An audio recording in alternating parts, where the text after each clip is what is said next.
NPHVA is by the drivers and for the drivers. Our objective is actually for the voice for the industry.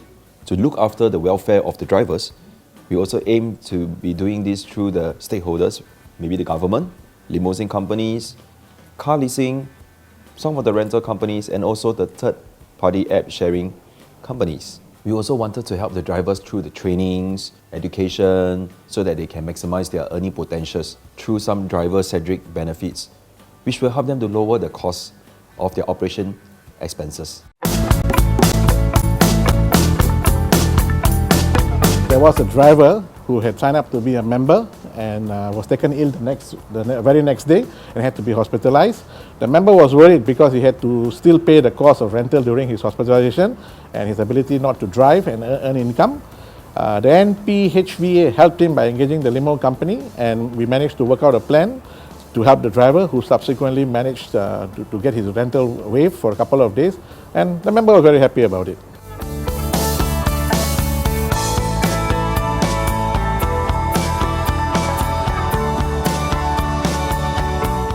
We expressed the driver concern that the hours should be kept to a minimum and recommended 10 hours as compared to the 60 hours. We were happy to see that recommendation was accepted.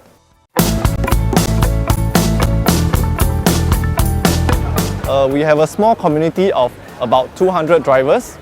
So we are glad that we have very active drivers with us. All of them are very helpful. We teach them, we coach them on how to actually drive to actually make money and be sustainable.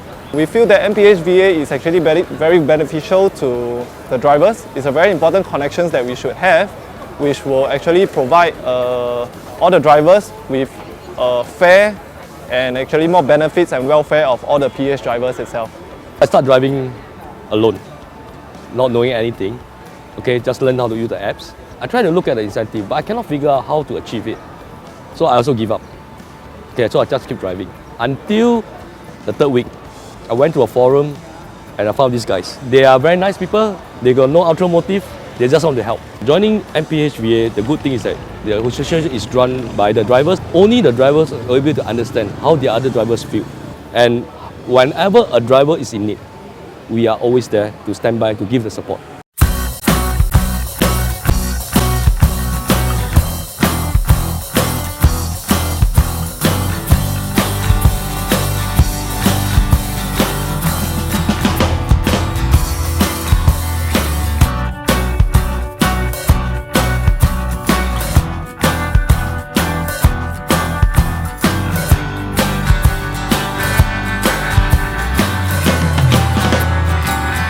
Given the nature of our work, I'm very happy that we managed to get 60 plus drivers to spend time with us, to break their fast and to connect with other drivers.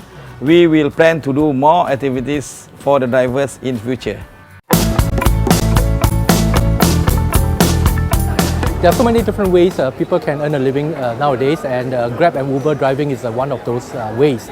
So as you can see, some of the drivers are here behind me. We had an interesting discussion with them.